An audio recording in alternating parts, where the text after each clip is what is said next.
What's up, fellow Vanguard nerds? I'm Babblerab, and this is probably going to be the last deck profile that I post for a little while here due to university. I'm going to have a video completely dedicated to explaining that, so all in due time, I guess. I had said earlier that I was going to commit to after image or hand control. I ended up lying to myself. Dominate is just too good of a main strategy at the moment, and hand control is just not supported enough to be more than, in my mind, an engine. So this started as more of a hand control build, and I realized that Mugen Lord was just too amazing of a card to pass up on playing, even if you're playing after image. So I never actually ended up posting the profile of my after image deck. If I have footage of it, I may post that if I have time. But other than that, this is the current build of my Nubatama's post set 11. So let's jump right into it. As you can see, we're already playing two different starters, so you know this is going to be a good deck profile. All the pros are playing different starters. So, playing one copy of Stealth Dragon Midoi, one copy of Kamojigusa. This guy basically is a GB1 when a dominated unit attacks. When a dominated unit attacks during your turn, you may pay the cost. If you do, draw a card and choose any player's rearguard gain 3k. So, basically, in combination with Genkai, whatever. This guy's really solid because you can draw like up to 3 additional cards during your turn, and this is Nubatama. The deck never had any way to actually draw cards and go plus, so 3 cards is huge for a deck that could not even draw before. So, yeah, we're playing one copy of Midoi just because he can power up the opponent's rearguards when they're dominated and allow them to hit or force out 10k guard. In addition, he also gets you hand advantage. Still playing the one Kamojigusa. Reason being is that I've got a certain combo that I like using regarding Sukamorikan, where I can reduce my opponent's hand size down to 0 if I have the right cards, 0 to 1. And I find that Kamojigusa just provides the extra counterblast that the deck needs. In addition to that, even if it's a dominate build, or even if it's a dominate play, and you have Shiranui, you can still get a bonus out of this as long as you call her down. So, extra counter charging, she makes binds permanent as she sends with the drop zone. I just still really like her as a card. I didn't want to get rid of her. Triggers, this has been changed. It was 12 crit at one point. Then when I was playing after image, it was 4 stand, 8 crit. Now we're going to 8 crit, 4 draw. So 4 of the heal trigger, whose skill is pretty irrelevant. It's a drop and draw, so that can get you your combo pieces, I guess. But like, you're not really going to be G-guarding for her that much anyway, so it's pretty irrelevant. So, yeah, honestly, pick any heal trigger you want. The artwork on this is cute, though, so that's good. And then we're playing the 4 draw triggers from the trial deck. I don't have the shiny ones. I gave him all the Kiko Nico because he's playing pure Dominate. Like, literally does not have Sukamorikan or more than 1 Shiranui. He's got the 3 Oboros. So, he's going, like, entirely Dominate focus versus I'm mixing a hand control engine in. But, yeah, this guy throws himself into your soul, gives anything, even your opponent's unit, 3k. Again, helpful because it can put the dominated unit's power above 16k. And then Naroi, because the only grade 3 I have in this deck is a variant of Shiranui, so you're always going to get the draw. And then the best trigger in the deck. Oh my god. Nubatamas have been needing this thing forever. Throw them into your soul, countercharge 1. That's a thing of beauty. Because Counterblast has been such a pain in the ass with this deck before. I don't even care if I'm going off at the G right here, but Counterblast has been such a pain. Maintaining Counterblast, praying that you hit a second copy or unflipping PG, praying that your Kamojigusa does not get retired, praying that you make sure that you have enough bound cards in hand. Just a whole lot of like, oh my gosh, I gotta manage this Counterblast. I've got to hope my opponent doesn't have the right out to this. I gotta make sure that this doesn't get locked. I gotta make sure this doesn't get retired. Between the unflipping PG, this card, and Kamojigusa, I don't have many issues with Counterblast anymore. I mean, I have a few when I go absolutely balls to the walls and Counterblast 5 like a dingus to go and push for game with Sukamorikan, but I mean, I'm Counterblasting 5 to push for game, so I don't have the intention of surviving another turn after that. For those who do feel as though they may need more Counterblast, there is a grade 1 that after it attacks, I think it's after a dominated unit attacks, you can throw it into your soul to countercharge 1. That's good as well, but I still have still have some more testing I need to do with the deck. Moving on to the grade 1s. So we're playing No surprise there. 4 unflipping PG. Guess what? You still need Counterblast in this deck, and the unflipping PG makes sure that you have that Counterblast. So you gotta play the 4 Kurane because you need the Counterblast. Because this has currently 9 cards that can countercharge, I believe. Don't quote me on that. Yeah, it's 9. Which is good. Before, it had 5. So the crit trigger adds a lot, and again, you can have a potential more than 9 depending on how you want to build the deck. We're still playing 3 Kataragitsunes. Kataragitsune, I don't know if it's pronounced. It's Nubatama, who cares?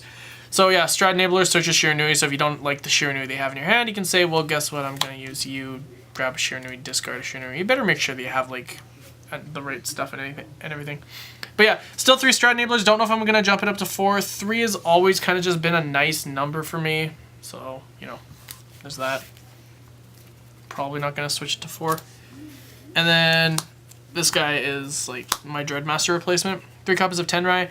I was originally playing Dreadmaster. The only problem is that Dreadmaster needs you to have less cards in your hand than your opponent, as well as a Counterblast. The only redeeming factor about Dreadmaster, though, is that he is not GB restricted, so in the early game, he's really good. The only downside about him is that he gets significantly worse in the late game, where you want to be reserving your Counterblast for stuff like Fuki, or Miyabi, or Sukumorikin, or Shiranui. So then all of a sudden, Tenrai gets a lot more useful, because all he does is throw himself into your soul to make your opponent discard a card. In addition, he solves a problem that Dominate does have, where he gives your Vanguard pretty much every single name, clan, and sub-clan, and nation, I don't even know. So he's still pretty good. He's really good. The big reason why he's in the deck is because part of my hand control engine that I'm running. The engine pretty much consists of Tenrai, Fuki, and then 4 copies of Miyabi. Dropped a card. Fantastic. So yeah, Tenrai is part of my hand control engine, which consists of 4 Miyabi, 3 Fuki, and 3 Tenrai. And the reason, and basically, yeah, these 12 cards allow me to make pushes with Sukumorikin if my opponent's holding cards in hand. It's like, I'm not going to call rearguards for you to dominate. If you have the right combo pieces with this engine here, you can basically say, that's fine, say hello to my little friend Sukumorikin. I think that was Scarface right? Say hello to my little friend. I'm going to rewatch this video. I'm just going to cringe so hard. But that's okay. So yeah. Everyone should know what Fuki does. Throw them into soul if your opponent's hand size is 3 or less. 3 or more, they bind a card at random. Solid. Moving to the grade 2s. For Miyabi, the big problem that Miyabi had before was that she was really Counterblast heavy. I mean, she's no more Counterblast heavy than like Spica and like other cards, but the issue is that Nubatama are really Counterblast heavy overall. So for a deck that had very little ways to countercharge, you were resolving Miyabi once or twice, and you basically needed to know exactly when you were going to be using Miyabi, because that was most likely the only time you're using that skill during that game. Now that we have like the unflipping PG, that this grade 1 horse ninja dragon thing that unflips as well, you can suddenly start using Miyabi a lot more frequently and start using her skill over and over again to pressure the opponent's hand. And as I said, she's part of the hand control engine, so yeah. The other reason is that I also don't have 4 Furais. I have 3 at the moment for whatever reason. It's because I threw in a Kigo Nico, so he has 3 Furais. So yes, 3 copies of Furai. He's really solid in the deck. Soul Blast, Superior Call, a unit from your opponent's drop zone. So if you have like 2 of them on board plus Shiranui Oboro, you have 3 units that you can dominate on your opponent's turn. And it just basically lets Mugen Lord go to town on your opponent's rearguards. Very solid. What's also nice about him is that every single time a dominated unit attacks, sorry, not just a dominated unit, if you have a Shiranui Vanguard, every single time anything attacks, he's gaining 2k on your turn. So that's really solid, because basically if your opponent leaves a field leaves just a bunch of stuff on the board, and you're attacking with like 3 or 4 dominated units plus 2 of your units, Vanguard included for this skill, he's getting 10k, so he's 19 unboosted. Put a boost behind him, that's 26. Right after your opponent's gotten guarded like 7 attacks. So basically have fun guarding this guy if he's the last one to attack.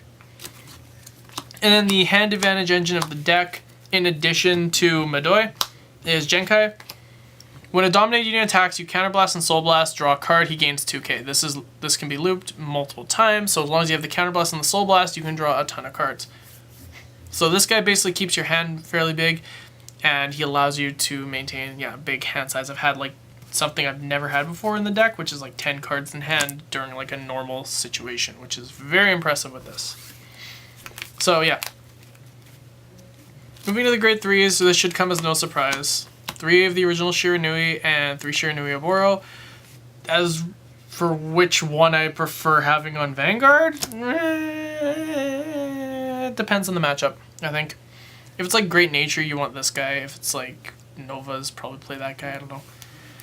But yeah, for everyone who doesn't know, Shiranui Oboro's skill is during your ride phase, you pick a unit in your opponent's drop zone, and they superior call it to any rearguard that they want. And then when you stride, you get to choose one of your opponent's units, gains 4k for the turn, and then you dominate it as stand. And then it attacks one of your opponent's other units. So very solid. And then OG Shiranui is just bind a unit and discard a card from your opponent's hand. So yeah, before jumping to the G-Zone, there's one thing I do want to mention, which is regarding the 2 grade 0s that aren't triggers. In regards to which one you have as your starter, I think the preference falls on this guy at the moment, because I took out Tamahagane, which means that there's no early game way to actually get this to go back to your hand. So it's likely going to stay on the field a lot more, and you want to draw into it rather than having it sit on the field now. So the starter of choice is this guy, because he draws you a card and he's no more useful if he's in the deck versus on the field, versus this one you want in your hand rather than on the field, because it's a lot tougher to get it off the field now than it was in previous builds of the deck. Moving on to the G-Zone. Alright, so this guy has stayed in my G-Zone ever since I started playing Nubatama. Rikudo Stealth Dragon Gadat Suriken. Now, he originally wasn't in the G-Zone of the first version of this build, but however, due to the fact that I ran into a situation where I was sitting there, opponent with no rear guards on the board, me having just rode into Shiranui Oboro, and then realizing, oh, Mugen Lord's useless, Magen Tenmu's useless, why the heck would I ever stride into GB8? Toggle Lord doesn't do anything right now, Sukumarkin doesn't do anything right now, okay, we need a first stride if the opponent doesn't have anything on the board. And all of a sudden, Gadat Suriken showed right back up in the deck. Because you go with him off of an Oboro or a Shiranui, you don't actually care if you miss a Dominate, whatever. The only point of this guy is to have at least something happen if your opponent doesn't commit to a board and knows you're playing Dominate. Or if you're playing against a deck that goes and calls 2 rear guards down that both have resist. Gadat Suriken is like, okay, attack. If I hit you, discard a card. Nice and simple. Yeah, that's all there is to say. My first stride against decks that have rear guards when I'm ready to start striding is Magen Tenbu. This is also a very good card. I only play 2 because I'm using a Toggle Lord and Mugen Lord. But what's really nice about Magen Tenbu is that say your opponent has a certain rear guard that is really pissing you off. I'm picking the first card that comes to my mind here, and it's Silent Tom. Don't ask why, just accept it. So we're gonna say your opponent's got a Silent Tom, and it's been pissing you the heck off pretty much since like it showed up on the board at grade 2, and your opponent's been like causing you sad face for whatever. I don't know why they have a Silent Tom. Maybe they have a Tidal Assault. Let's go with that. They have a Tidal Assault, and it's been basically a bane of your existence. It's been basically the bane of your existence since grade 2. So you decide, okay, well that Tidal Assault is making me very angry face. So what I'm going to do is I'm going to use Magen Tenbu to dominate it, and then the moment that attack step ends, that Tidal Assault gets retired because Magen Tenbu says so. So yeah, you counterblast 1, choose an opponent's unit, dominate as stand, and it attacks, I think, your opponent's Vanguard. Blah, blah, blah, blah, blah, blah, blah, other unit. And then right after that battle, the unit that you dominate is dead. Spot removal. Beautiful, beautiful spot removal. I love it. It's disgustingly good spot removal. Like, really disgusting. Anyway, the ace of the deck. This card is not just a finisher for freaking dominate decks. It's a freaking comeback play, too. If your opponent has gone Rambo, balls to the walls, and has drained your hand of everything but the means to stride, and they've left a field on the board, and you are at like GB 3 or 4, Mugen Lord can get you back in the game. You don't need a single rear guard on your side of the field when you stride this guy. All you need is preferably a Shiranui or Boro, because then you get to make their life even more miserable. But this guy literally says, I don't need to use my own rear guards to kill you. I'm just going to use your rear guards to kill you. Like, I was testing against my friend's Luard deck before I bought this set, and he drained my hand of pretty much everything, and I'm just like, okay, stride Mugen Lord. I don't need combo pieces to actually pressure you, and I'm just going to attack you with all of your dominated units. Like, he is super good, and I think he honestly makes Nubatamas very dangerous even with no cards in hand. As long as they have that stride on board and your opponent has committed to the field, they're just gonna, this guy just says use your opponent's resources to beat the crap out of them. I have no objections to getting a playset of this card. I'm glad I decided to actually invest in Dominate instead of coming to Afterimage, because I was actually not considering buying this guy. That was a big mistake. Even in Afterimage, he's really good. Still playing 2 Otago Lord. I'll be honest with you, since updating this deck, I haven't strode him a single time. I may actually just play 2 more Megan Tenbus just because that is spot removal, but it may not be a huge requirement due to the fact that I can also just go and get the Shiranui Makuro when that comes out in the next set, so yeah. The big problem with Otago Lord is that he is explicitly seeming to be a finisher now rather than, like, it's not even a pressure card anymore. It's literally, I don't want my opponent to be able to guard against this and I just need to win a game. But the problem is you've probably burnt through both of your Mugen Lords before you've actually got to Otago Lord. So, I don't know. I'm going to do a lot more testing with him to see how good he actually is, but so far he's becoming much less useful than he has in previous builds. In my Afterimage build he was solid, but that was before this. This guy is still... I'm not gonna lie, this is probably my favorite card in Nubatamas. Rakuto Stealth Dragon Sukamorkin. The fix your opponent's hand size at 4 effect is just not nice. You do not make friends with that skill. Especially if one of your friends plays Great Nature. You're not making any friends with that skill. And it's like the sole reason why this deck can basically keep up with anything that decides to mass a huge hand and say, screw you, you are not dominating my rear guards. If you have like the hand control combo pieces available to you and you go into Sukamorkin and you can use like 3 or 4 or 5 counterblast in a turn, their hand size will drop to 0 and you're basically banking on them dying that turn. Because they're not guarding a single attack from you, and you've also probably invested your entire hand to the board, so you better make sure you kill them on that turn. I overglorify that play too much because it backfires way more than it should.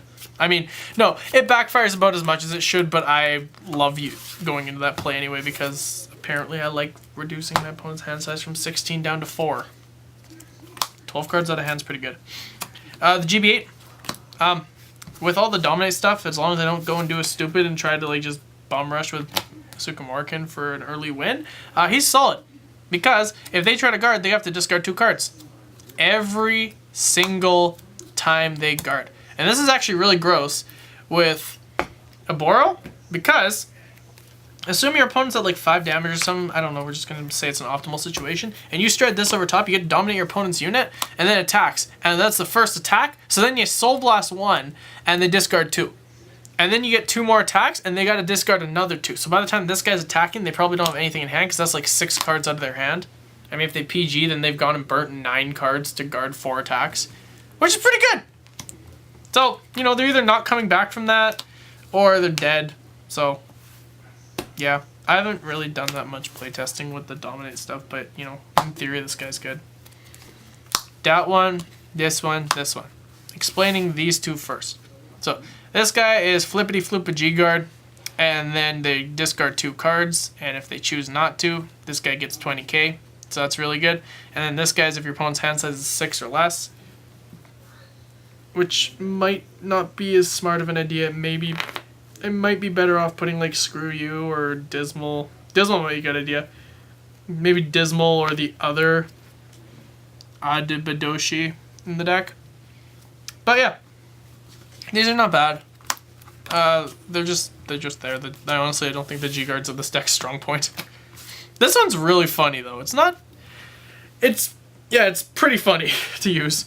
Because basically it says I'm going to take your boosting unit, I'm going to dominate it, and then I'm going to guard with it. So if you're like, if you got like a big unit or something, or like a rear guard that's super huge, making a column really annoying, this thing is actually stupid. Because it's actually fun. If you placed on guard circle, you can pay the cost if you do choose one of your opponent's grade 1 rear guards in your back row, dominate and move it to your guard circle. Yeah, this is just funny to use, because if they go and buff up a rear guard to colossal amounts, you just say, I shut down your entire guard thing. Oh, and by the way, you lose a rear guard too. That's kind of a thing, because, you know, it gets retired for guarding an attack. So, you know, there's that. But yeah, this is build 1 of my Dominate / hand control deck. Dominate with a hand control engine, pretty much. So, yeah. Oh, by the way, I haven't beaten Kigo Nico's pure Dominate deck with this deck, even though... But then again, this is the new version of the deck, so I don't actually know how that'll end. But yeah, really excited for was really excited for the Dominate stuff. So happy that there were basically people opening cases all around us. Yeah, Kigo Nico and I were at our card shop, like basically fishing for, not fishing, but we were basically running around grabbing Musion Lords from people after we bought our like 6 boxes. It was a fun day. And then I proceeded to never beat his Dominate deck, and that got significantly less fun. So yeah, but yeah, this deck's really fun when it gets going. Musion Lord is stupid. Sukamorkin's always been stupid, but I love it at the same time. But yeah, if you guys have any questions or comments, leave them in the comment section below. Totally down for any suggestions you guys may have for Dominate as well. And overall, that's pretty much everything. So yeah, I'm Babblerab, and I'll see you guys in the next video, which unfortunately is probably going to be the last video for a little while. Not last video, but I may not be recording as many videos in the future. At least until I'm out of university. So, yeah. See you guys in the next video. Peace.